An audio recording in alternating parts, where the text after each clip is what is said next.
मुख्यमंत्र्यांची लाडक्या भावांची योजना थांबली। परीक्षांचे निकाल लागले तरी नोकरीपूर्व प्रशिक्षण मिळेना। दरवर्षी 10 लाख विद्यार्थ्यांच्या प्रशिक्षणाचं उद्दिष्ट होतं।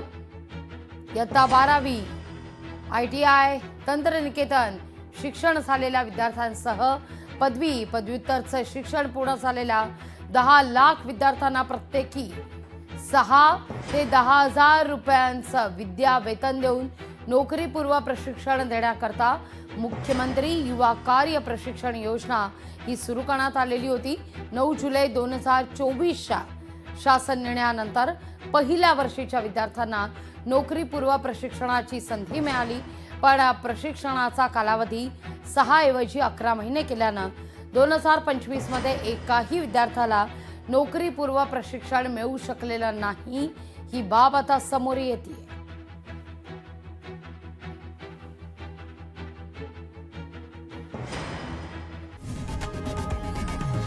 लोकशाही मराठी ऐका, पहा, जागरूक रहा।